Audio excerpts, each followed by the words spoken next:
This is going to be the last time that we are recording in different countries. Me here in Indonesia and you over there in England. Thank goodness. Yes, that's right. I'm flying back. Hooray! But you're flying out as well.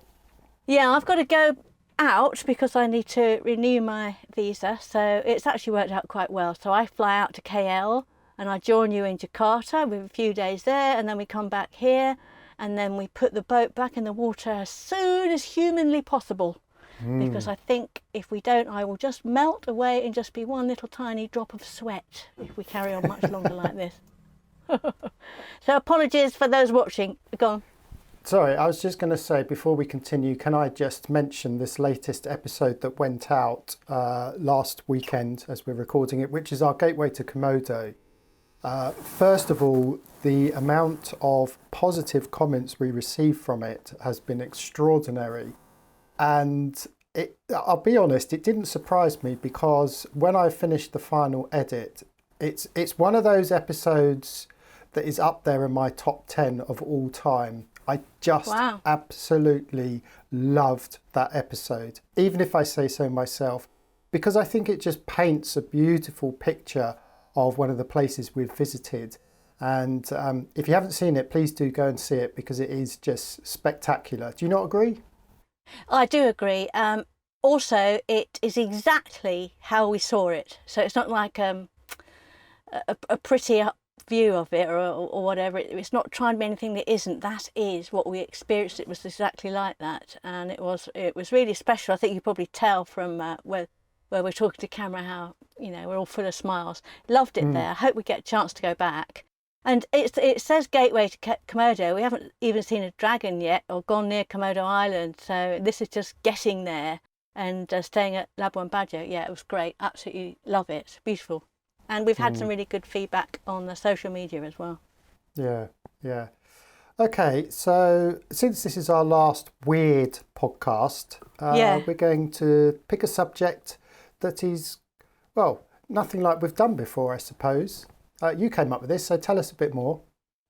Yeah, we've talked about, in passing, us having started sailing in 2006, started full-time cruising in 2006, this, that and the other. We've mentioned it here and there.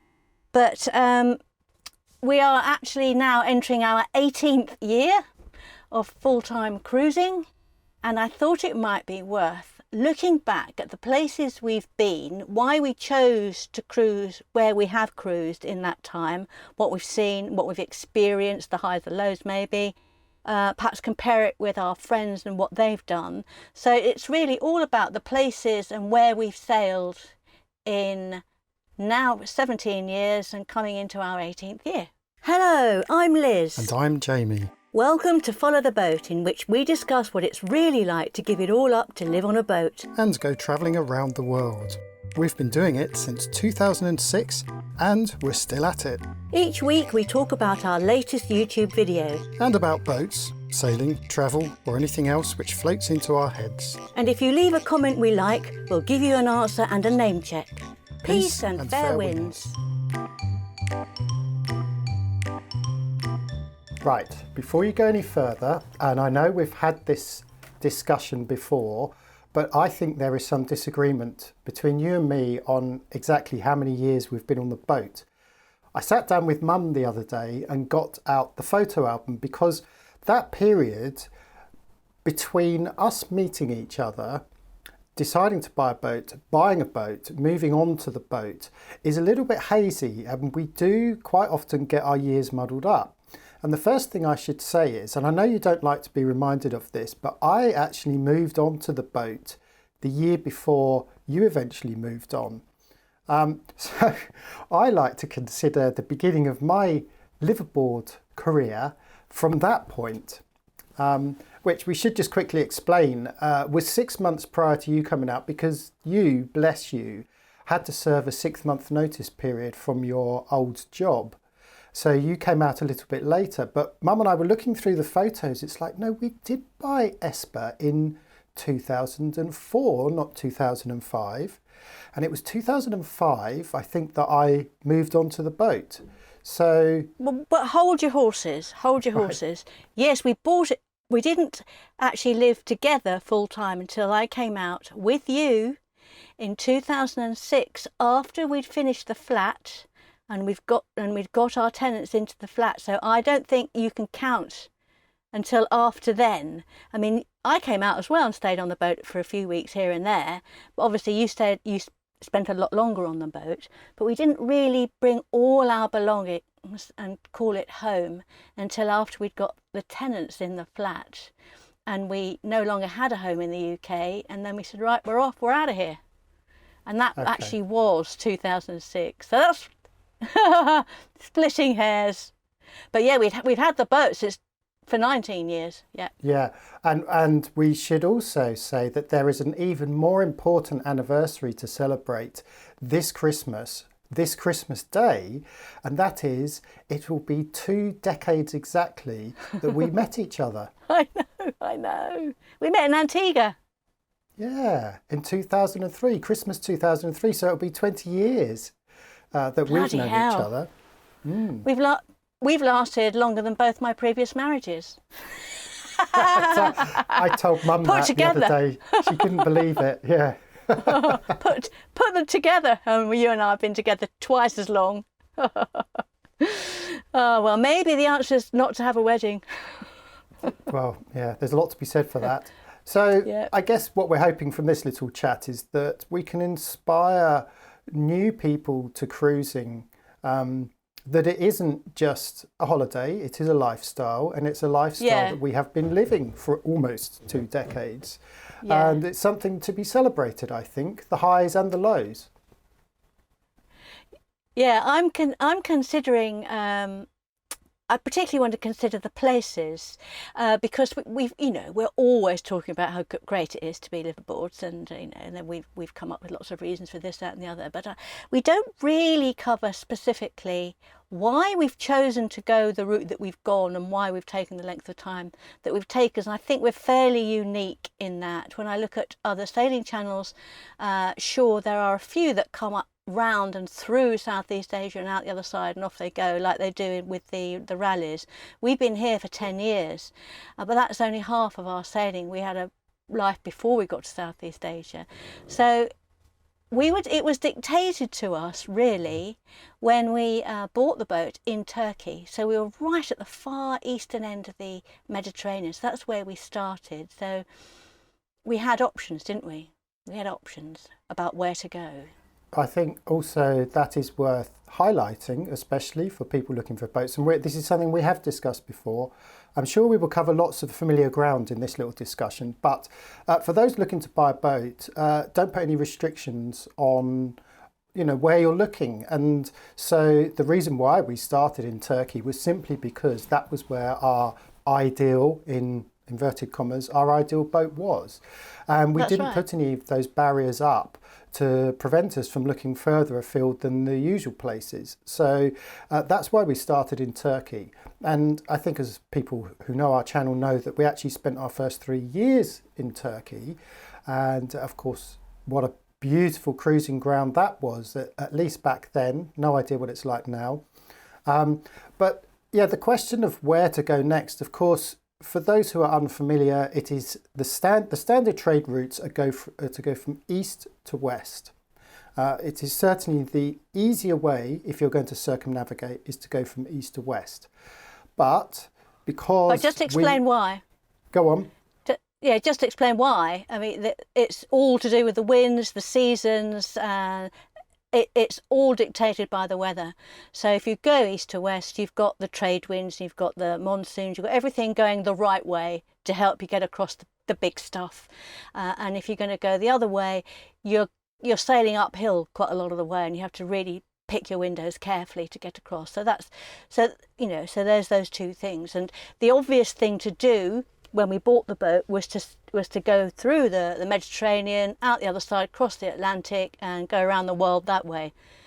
But then the idea of going around the world, did we want to do that? We discussed that, didn't we? We weren't even sure that's necessarily what we wanted to do. Well, it was when I first started, but quickly, I think because we'd spent 3 years in Turkey and realised to us at least, how important it was to get under the skin of some of the places we were visiting, rather than an exercise of box ticking. We realised that, well, if we've spent 3 years in Turkey and then we're going to go at this pace, we're never going to get anywhere, which really, let's face it, compared to a lot of cruisers, we haven't. We have just taken our time. But the important thing was that the idea of going west was going into familiar territory, because between the two of us, we've covered pretty much most of the European countries. Now, I can imagine if we were American or Australian, or basically not from Europe, that would have been a much more attractive offer. It would have made more sense to go that way. But because we knew pretty much all of those countries, the idea of actually going east, which of course many people going from east to west would have already done that trip, but to us this was new uncharted territory, to go down the Red Sea. And that was literally our first port of call, was Egypt after Turkey. So the idea of going in that direction was very appealing. It was far more exotic, it was far more different. Europe is stunning. You could spend your whole life in Europe and never see it all. The history, the culture, everything there, it's all amazing and it's beautiful. So yeah, absolutely adore Europe. And we'd met in the Caribbean and both been to the States and whatnot, so we kind of knew all that. So yeah, so we did make that decision to go east, and it was a very exciting decision and full of trepidation. But we met a few other yachties that wanted to do the same thing. Not many, but there were a few, because it's quite a big yachty area, Turkey. And so we banded together and decided to head through the Red Sea, as you say, and go to India. So kind of that was the next major port, was India, another place which I love and I was keen to show you. So, but then of course piracy reared its head, didn't it? That was exciting. Yes, and actually just before we talk about piracy, the idea of going down the Red Sea filled me with dread, because we met so many yachties who had actually come up the Red Sea. And of course, going up the Red Sea is a notoriously difficult passage to make, not least because of course you can't go over to the Saudi Peninsula. You have to stick to the East African coast, and that can make a transit through the Red Sea quite difficult. But we were going the other way, which, as it turned out, is easier to do. But it was around about that time that we were heading into extreme piracy. And in fact, as we were heading down the Red Sea, it was the year that the Chandlers were famously taken, who were taken by Somali pirates and kidnapped for, it was over a year, wasn't it? I think it was 13 months. And that all happened as we were on our passage heading into the same area in which they got kidnapped. So there was a lot of discussion about whether we should actually continue the passage. Yeah, so we decided to go under the auspices of the Vasco da Gama rally. It's not really a rally. It's a lovely octogenarian Dutchman who's been up and down through that route a million times. And he said, well, if we all go together, I know some good places we can anchor, and I'll stay in touch with the people that I know along the way, but just be prepared, things may change. So he had some knowledge. It was good to go with someone who had some knowledge and some connections, but they had just set up the MSCHOA, which is the Horn of Africa military surveillance unit, and they'd put in place the corridor through the Red Sea. This was all happening as we were planning and as we started.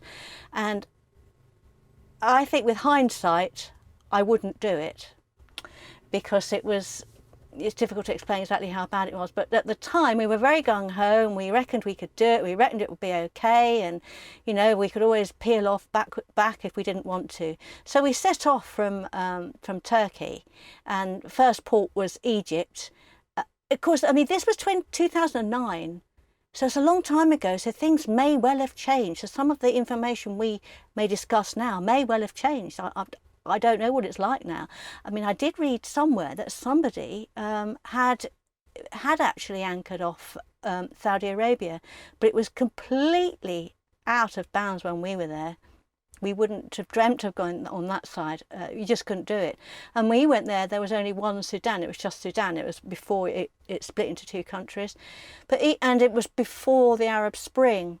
So there hadn't been any revolutions in North Africa yet or anything like that. So it was all a very different time. So we really got the benefit of seeing some fantastic places in Egypt, didn't we? Don't you think it's amazing how places can change? Okay, Yeah. it is 20 years. I think we forget that it's 20 years. To us, it felt like only yesterday that we were doing that journey. Yes, 14 years. So much has changed in 20 years. Okay, 15 years. Let's not split hairs. I'm saying 20, all right? It's just easier for me to compute in my foggy Small early brain. morning brain. Yes, having only had one coffee. I haven't quite woken up yet, by the way. Yeah, it's amazing how many countries have changed during that period. And not just changed a little, I mean, changed beyond recognition from what we understand, at least, because of course we haven't been back to these countries. As you say, Sudan has not only split into two countries, but is having a horrible civil war at the moment. And Aden, which was a port of call, of course, in Yemen, where everyone went to, is now completely off limits to the point where no one goes there anymore. They actually go over to Djibouti on the African coast instead before transiting the Red Sea. So, yeah, it actually makes me feel a little bit sad that these places have changed, because they haven't changed for the better of the people there.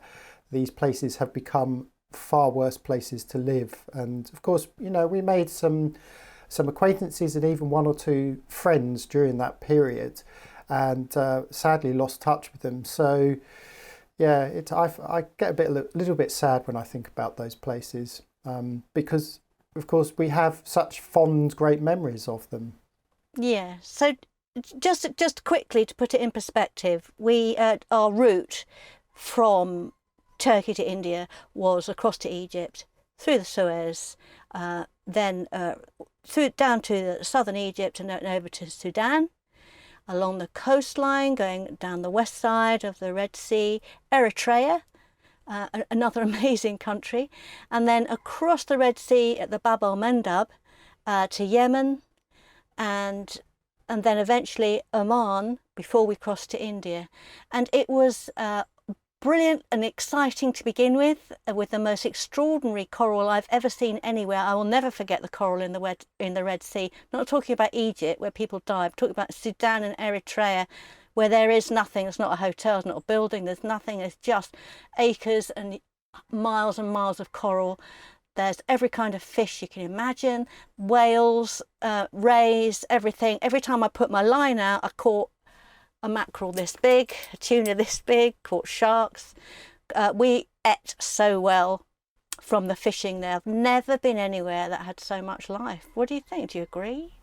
Oh, absolutely, yes. Sorry, I just went on a tangent in my own head. As soon as you said fishing, I was immediately brought back to that time in Aden when we had the afternoon with a few local dignitaries, and we had that Dancing with the Fishermen session, which we've actually got on video, believe it or not. This is one of our earliest videos of our travels, of me being a bit of a spoon, dancing with some local fishermen, because they were doing local dancing, traditional dancing to traditional music in their traditional costumes.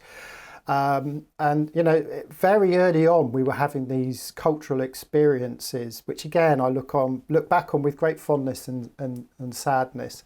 But yeah, the fishing was it was out of this world, the Red Sea. I mean, the Red Sea, just generally everything about the Red Sea was just incredible. And I would say to people that are transiting it, if you have the time, of course it is all about your timings, but if you do have the time and you are able to, do take your time going up or down the Red Sea, because there are so many beautiful untouched anchorages with some incredible lunar-like landscapes. I'm thinking South Eritrea, which are just beyond anything we'd ever seen before, and even since actually.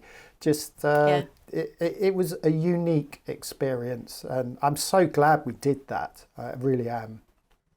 Yeah, so the plates, the Asian and African plates are pulling apart, and the Red Sea's in the middle, so it's moving all the time. And you can see down on the southern end, just as you said, Eritrea, we were looking south, and you just saw perfect, as Lowe said, Brigitte Bardot shaped mountains that were just brown. They were just brown shale. They were just earth.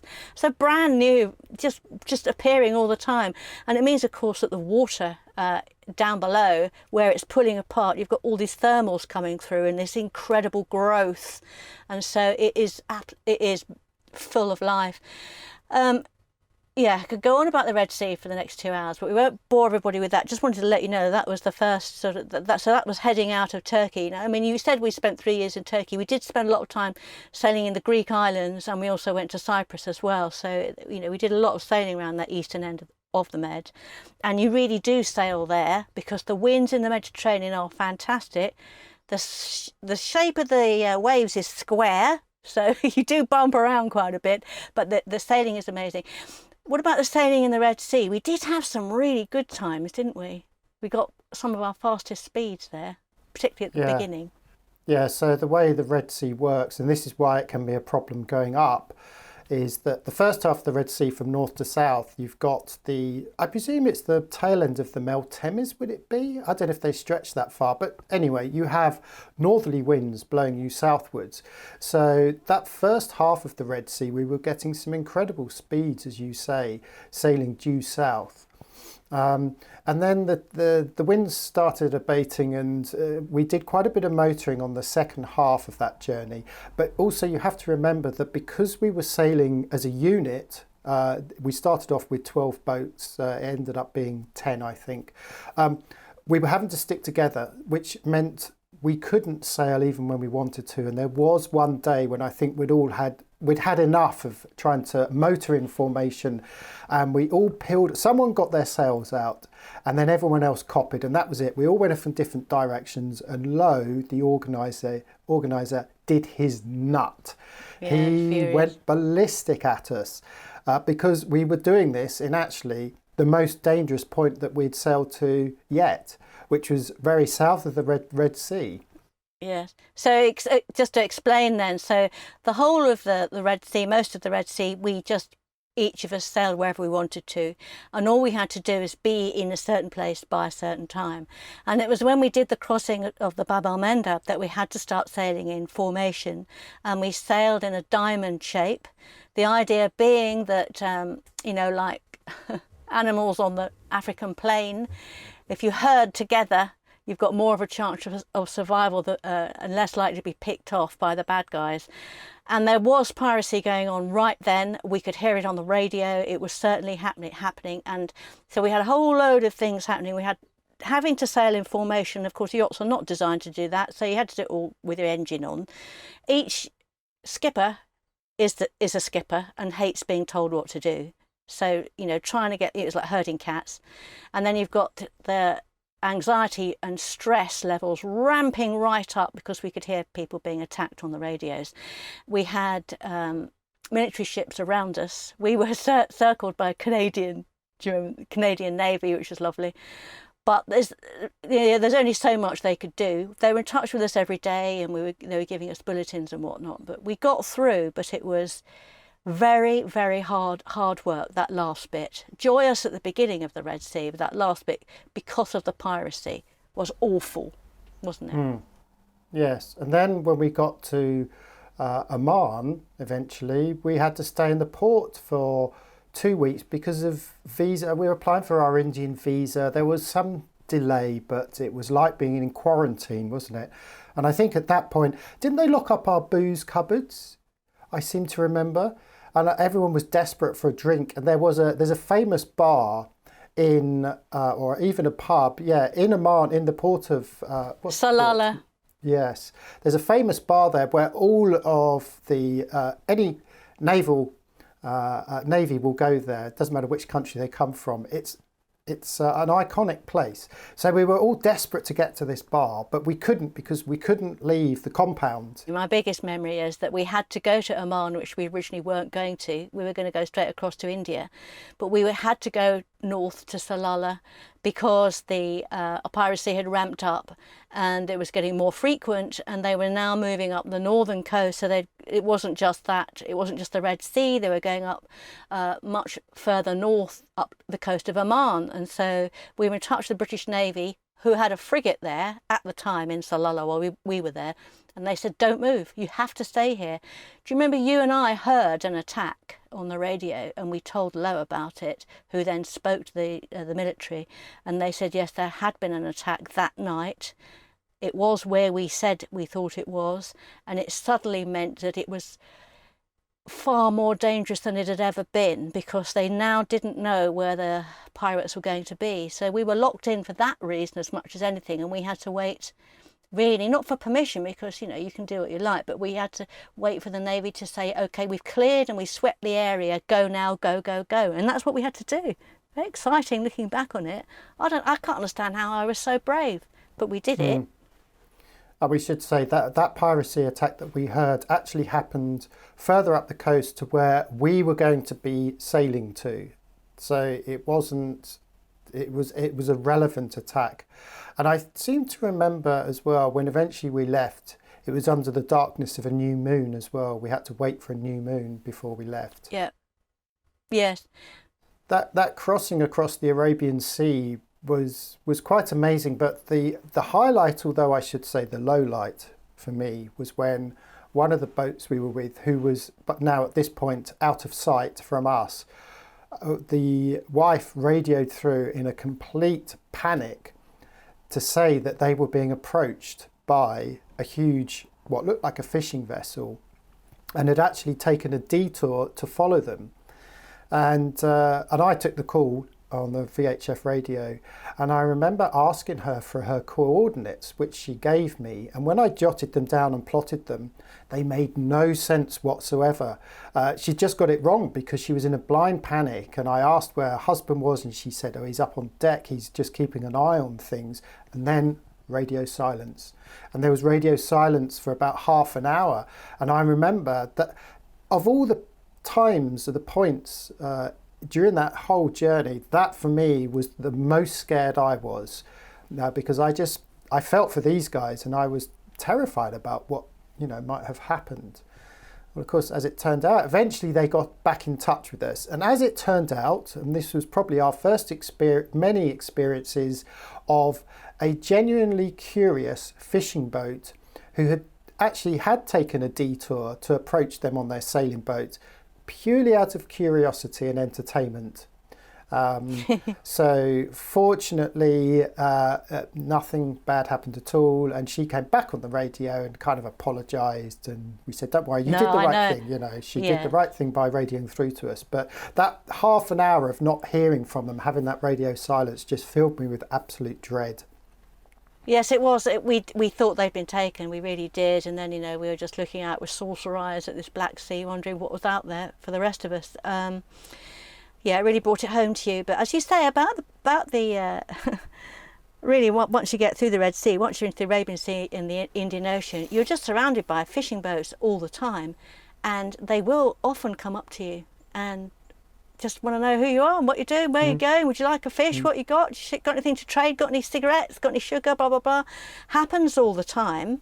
And we are pretty sure, and in fact the Navy were as well, that so many so-called pirate attacks were just friendly fishermen trying to say hello. Still happens now. If you find this topic interesting and would like to continue the conversation, come and join the Follow the Boat Discord community. Look for the link in the description. It's free. You talked about fishing boats and seeing many, many fishing boats. Where was the one place where we have seen the most amount of fishing boats ever in the whole world ever? The entire Western Indian coastline.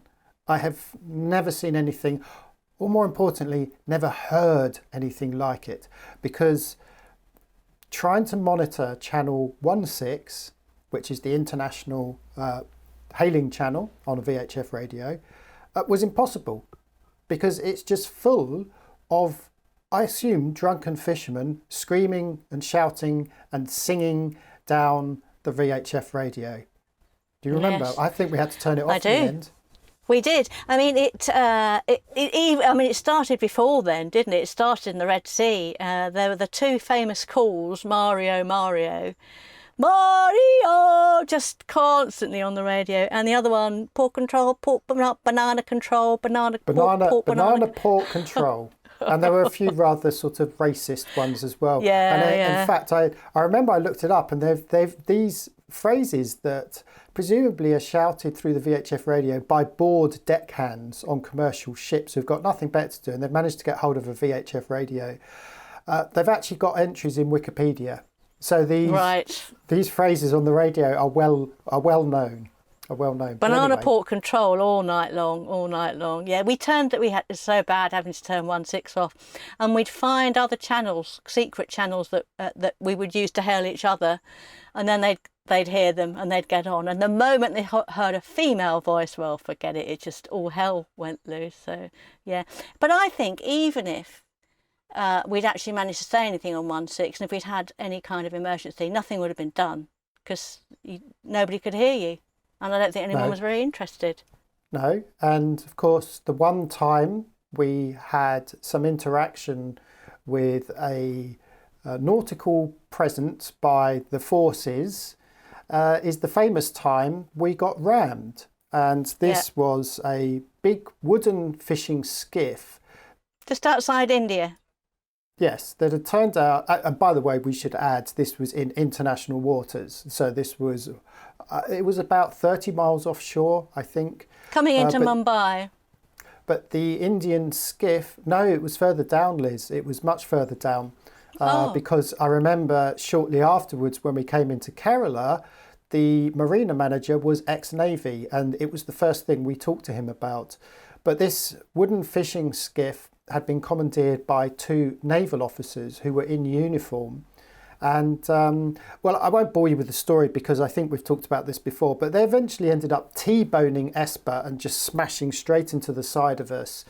And it was the one time in my life, well, one of many times, but the time I saw the most amount of red come over my eyes. I was apoplectic with anger at their stupidity. And so anyway, my point being, this was literally the only time that we saw Coast Guard, Navy, port police, whoever, on the Indian waterways, because the rest of the vessels there are literally just fishing boats of varying sizes. As we were coming into Mumbai, there were so many fishing boats that we kept trying to go round them, trying to work out where the nets were, trying to go left, right. It was like an intricate maze. Eventually we just said, sod it, we're just going to go over them. And we went over the nets. So we'd work out that, didn't have the nets right on the surface. Luckily, they were just below the surface. And we've got a skeg-hung rudder. So,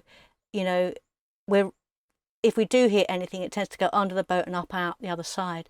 But we didn't hit anything, but we chose to just go over them because otherwise we'd have been there for days trying to get through them. Well, do you remember as we were coming round from the bottom of the Red Sea up to Aden, one boat in our flotilla was a long-keeled boat. And also they were on the inside of our formation, so they were closest to shore. And they were catching fishing pots around their rudder. And it happened on a number of occasions, not just once. And to put this in context, you've got 10 or 12 boats going up a coast at night. One of the boats gets a line caught around it. So they have to radio through to all of the other boats to stop. So all the other boats are sitting there just bobbing around in the water. We've got no lights on because we're trying not to be seen by pirates. Very good point. Yeah, all lights are off. We're trying to limit radio communication as well. But in order to clear his line from the prop, he has to radio through to another boat, to the one boat that had dive equipment on board. So he had to get his dive equipment ready while a third boat volunteered to drop their dinghy down from their davits in the water, in the dark, motor over to the diver on his boat, pick him up, then go over to the boat that had the prop wrapped around it, and he had to clear their prop from the rope, all at night, all while everyone else is bobbing around in an area that had the most amount of piracy attacks ever that year, the most amount of piracy attacks.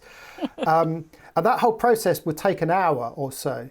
And this happened on a number of occasions. So you can imagine that all of us were on tenterhooks. Any time we saw a fishing line in the water or a fishing pot, we could just imagine this happening to ourselves. And of course, by the time we got to Mumbai, we weren't in formation, so we were effectively on our own. So if anything had happened on that side of the Arabian Sea, we were on our own. But we eventually made it to Mumbai, which was a very interesting experience. Oh yes, those are the days, eh? Did you know that liking and subscribing on YouTube or wherever you get your podcasts helps us to get noticed? Go on, give us a helping hand. At this point, we should give a big shout out to our friends Emma and Katie, who joined us in Mumbai and sailed with us all the way down that West Indian coast as far as Kerala in the southwest corner. And they were just the best crew to have on board, weren't they? Yeah, really good friends of ours. I've known Emma a very long time, since she was quite a young little designer in years gone by, and we've remained great mates for years. And they are both really excellent crew, simply because they will just do everything you ask them to do. They never say never. They've got so much energy and enthusiasm. They really want to help, they really want to learn. They're just the kind of people you want. Sometimes you don't really want people who think they know it all. These two had no airs and graces about them. They're just thrilled to be there and thrilled to help. And they were a joy to have on board, to be honest. I would say actually most of the people, in fact pretty much every person we've had on board, of course we don't get visitors now we're in Asia, but certainly when we were in Turkey, and Mum and Dad have been out to visit in almost every country that we've stopped off at, from Turkey to Egypt to Maldives. And I think most crew we have on board have been great. But yes, and don't forget, of course, that Katie has some sailing background because her father was a keen sailor. So she did have some sailing knowledge. But like you say, she was happy to muck in, which is what you want as crew, isn't it? Yeah, I mean, all I'm saying is that I do hear horror stories from other people who have crew that they just complain about all the time, and we had no complaints. That was the longest trip we did with crew, and yeah, it was good. It was really good. So we got to Kerala via Goa, and then it was an opportunity to put the boat into the marina, which was really just a few pontoons at the end of on a little island there, but it gave you some security, and you got electricity and water and whatnot, and it gave us a good place from where to explore the continent of India. I mean, it's more than a country; it's a massive, massive experience, and we did it for 3 years, didn't we? Yeah, and we should say there aren't too many sailing stories from India because it's not the greatest place to sail a boat. Just simply from a bureaucratic point of view, they make it extremely difficult to transit between ports, because effectively every port you go into is like checking into a new country. You have to show all your paperwork. Even the one port that we did go into was a tiny little fishing village, and I remember even there having to do all the paperwork, which takes hours to do. So yeah, it's difficult. But at this point, I should point people out to our first and second series of our podcasts, which were all recorded in the field, actually started in Turkey and covers our entire trip all the way to India. And then our second series is just all about our travels in India. So if you want some real atmospheric listening material, I can really recommend those. It's really good because the podcast series we did through the Red Sea has all of that, all of the excitement, but also the stress we went through. You recorded the ship that being taken. You can hear it all happening live as we recorded it at the time. So yeah, it's really, really good, interesting series there. So if you want to have something going along in the background while you're doing something else, I really recommend it. In fact, I'd like to listen to it again. Do I want to listen to it again? No, maybe not. I don't want to know about the piracy again. So we spent 3 years in Turkey travelling around on land, and really the only you reason mean why India? You Sorry, mean when India? did I You say said Turkey? You said well, Turkey. we did spend 3 years in Turkey as well. Funny enough, Yeah. It seems to be 3 year stints, doesn't it? It does, yeah, it does. But the only reason for leaving India was because we needed to haul out. I think if there were haul out facilities in India, which there aren't, we would probably still be there, to be honest. It was a difficult wrench to go, but we thought, this is ridiculous. We can't just keep staying here. We need to move on. We need to go and see some new places. Obviously, we need to haul out. I suppose, if we'd pressed it, we could have hauled out, because they've got big ships there that haul out, and it would have been possible. But can you imagine how filthy I don't even want to think about it. So we left. We said goodbye to all our lovely, lovely friends, and with a view to going to South Africa. Do you remember? Got all the flags. Via the Maldives, which of course actually from South India is not that far at all. And we had some fun and games in the Maldives, didn't we? There were a couple of episodes we had out at sea. And of course, as you say, we were trying to get to South Africa. But unfortunately, either the southwest monsoon came in early or we left it a little bit too late. But needless to say, when trying to cross the equator to get to the southern Maldivian islands, we got hit by the beginning of the southwest monsoon. And there's a whole story there about how we got lost at sea for 24 hours. We ended up sailing in a circle, being blown off towards Australia, having no control over the direction we were trying to go in. And limped back to one of the northern Maldivian islands and decided there and then that we should it would be easier just to head east to the Maldives, to Malaysia instead. Yeah, so we were heading south, but we actually got knocked down. If you remember, it was a knockdown. Neither of us were fixed, but we managed to hold on. And God knows how we did. It was at night. Terrible. In fact, we made our way back to Male, which is the main island in the middle, but terrifying. We don't have any videos of it, do we? You wrote it all up in our blog, so you can read all about it there. But that was one hell of an adventure. That was after having hauled out there, and also going through all those atolls and islands from the north all the way through to the middle and then towards the south, with very little in the way of navigation. I think that's worth saying. I don't know how much has changed since we were there, but there were very few charts available. Do you remember? What there weren't that reliable. And weren't very detailed. So isn't it really, when you start in the Red Sea by using Google Earth cached images to help with our navigation? You'd already started doing that right back then, hadn't you? Is that right? Yeah, way back then. And of course, this was pre-smartphones, really. Yeah. So we had a laptop fixed up with a USB GPS dongle, and that allowed us to actually put our position on Google Earth. But of course, since we were offline most of the time, I was caching Google Earth images. But when we got to the Maldives, we were actually able to stay online between all of the atolls. So then we were sort of caching Google Earth as we were going. And I have to say, actually, I'm so glad that we were able to do that, because there were a couple of occasions where we were able to spot things on Google that we hadn't seen on charts. So it was a very useful thing to do. But that was the beginning of new technology, which we now just take for granted today, of course. Absolutely. I mean, it was up until then, it was with us, it was all paper charts and eyeballing. And I do remember several times in the Maldives being very close to coral. I would usually steer and you would decide which way we were going to go, because I felt more confident just steering and having you telling me where to go. And there was one place where I don't know how I managed not to hit it. Do you remember that bommy? You were up the front. You said, stop! Shrieked at me, stop. And I don't know how we didn't hit it. But gosh, really. Those are the old days. Yeah, and it wasn't just a bommy, by the way. I think it was where we were coming up to shallow water and it was graduating to eventually land. Yeah. But at least the waters there are beautifully clear. So Yes. we had that on our side. Yeah. So many occasions when we've come so close to hitting coral. I know.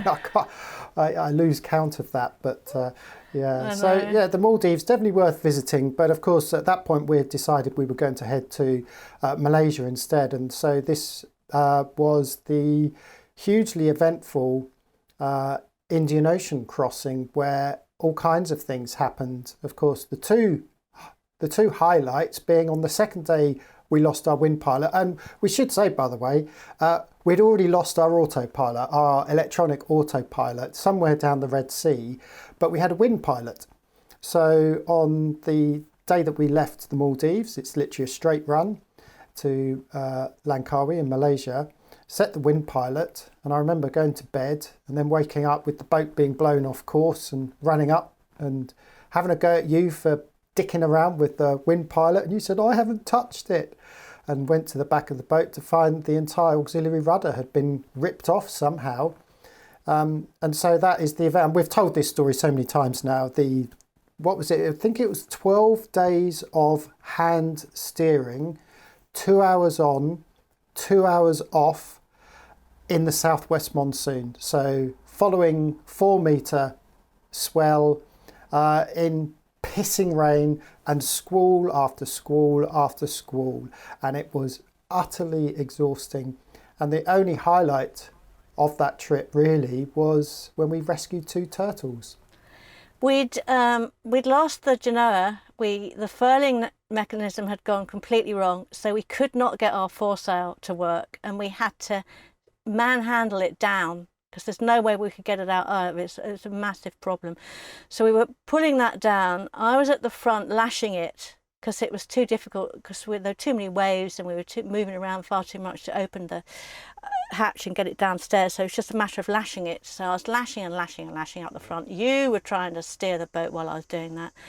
And I heard this little voice from the back of the boat saying, I can see 2 turtles in distress. And I remember thinking, fuck the turtles, I'm in distress, I don't care.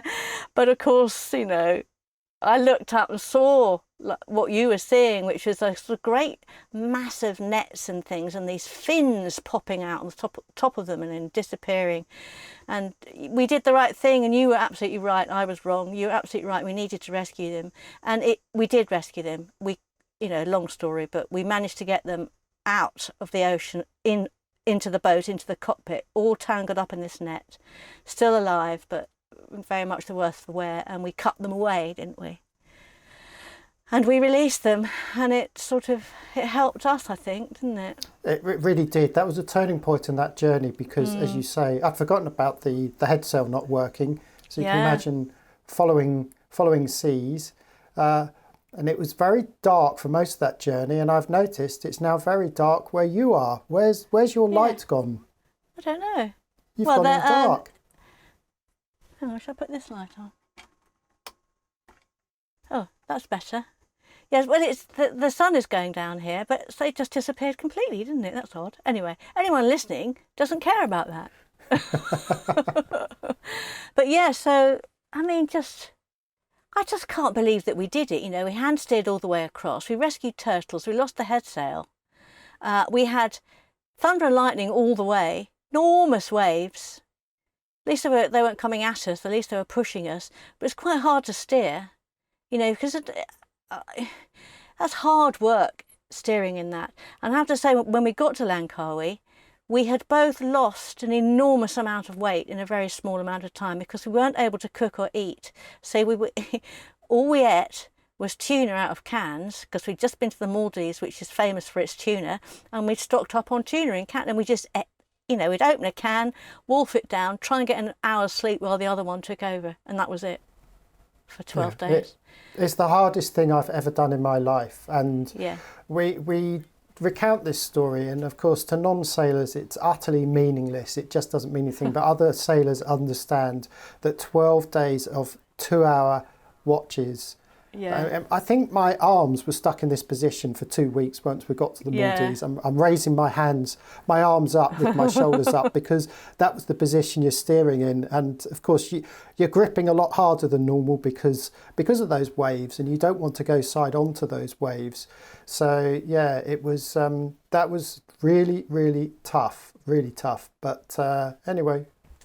I was going to say, a number of people have said, why don't you heave to? And we could have done that, and we did consider doing it once or twice, but we were just so focused on getting out of there and just getting to the other side that some kind of adrenaline and superhuman determination takes over, and you just get on and you just do it, and you get the job done. And we did, and we got to Langkawi. Sorry for interrupting, but while I've got you here, if you like what we do and you want to support us and become a Patreon, or join us on FTP Mates, or even drop a quid in the rum fund, go to followtheboat.com/pub. Of course, come to the pub. So eventually we got to Langkawi, and well, the rest, of course, you can watch on our YouTube channel, because, well, it was shortly after then we started our refit, and that was the beginning of all of our videos. So up until that point, we do have a few clips, and in fact we do have one clip I recorded of that Indian Ocean crossing, which was me on the foredeck looking back at you in the cockpit. It's somewhere on our YouTube channel in the dim and distant past. It's a great clip because it does give you a very good perspective of what those waves were like and how big they were. And I have to say, I don't think we've done as long a passage since in those kind of conditions.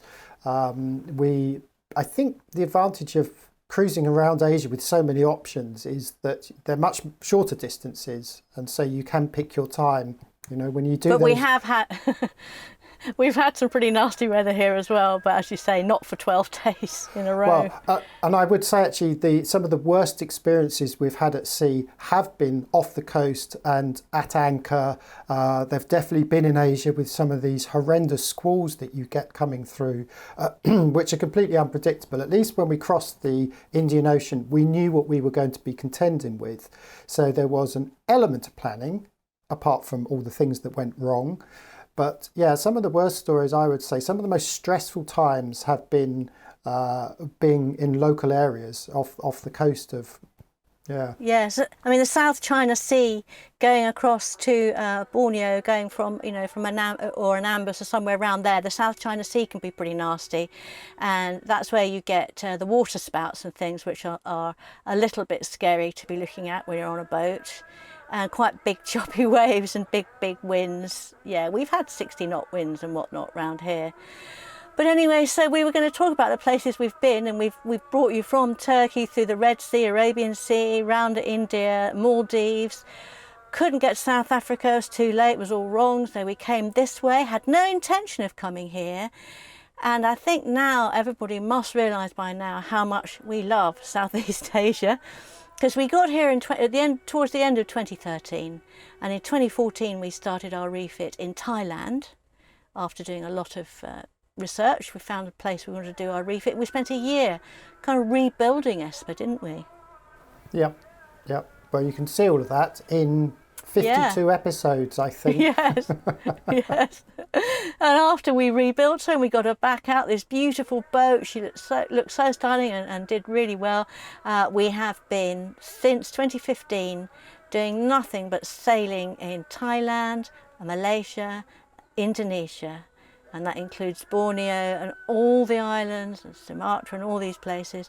And we still, I would say, have only scratched the surface of this beautiful part of the world. Wouldn't you agree? Oh, absolutely. And I would say during that period from India onwards, there have been two major events, at least, that have dictated our cruising plans. The first being in Maldives, and of course the second one post-COVID, not being able to go north to the Philippines and going south instead, which really just proves the point that a sailor's plans are written in the sand. Now, of course, if we were absolutely adamant on doing a circumnavigation, we would have left by now. We would have gone back across the Indian Ocean or wherever. But that isn't us, and that's not what we're about, really. And as you say, because Southeast Asia is so vast, and a lot of it underdeveloped from a cruising point of view as well, which can be a challenge, but does also mean that you don't have the congestion of yachts that you do get in the Caribbean. Of course, you can't really compare the Caribbean to Southeast Asia. They are two completely different places. But I think it's something that we do like about Southeast Asia is the kind of some of the remote locations that you can get to can be a little bit scary and can fill you with a bit of apprehension. But at the same time, some of these places, to us at least, they feel quite uncharted, don't they? They do. Sure, places like Thailand, there's lots of islands there that have a reasonable amount of yachts sailing around over there. But as you move away from Thailand towards Malaysia and certainly to Indonesia, most of Indonesia, apart from where we are right now, kind of Bali and Lombok, there's quite a few boats coming through. But most of it, we're the only boat there for weeks, months on end. We never see another boat. Now that suits us. We understand that other yachties do like to sail together and spend time with cruisers, and that's fine, and we like that too. But we like to seek out the more unusual places, and this part of the world, gosh, it's really good for that. Okay, well, I think that just about wraps things up. As I said, we haven't talked about our cruising around this part of the world because it is all in our videos. So do go and check out some of the random videos, but definitely go and check out our latest episode because that I just think is just wonderful. So many still photography pictures, drone shots that give you an idea of what we're talking about and why we love the Sunda Islands, which is where we're based at the moment. Yeah. Okay, I think that's it for now. I've got the moth going off full volume over here. Not sure whether you're going to be picking it up. And the dogs have had a little bark. They want to have a walk. So I'll say goodbye now to you and to everybody else. And you, I will be meeting on Thursday. Woo-hoo! Can't wait. Look forward to it. Yeah. Take good care. Peace and fair winds, everyone. Bye.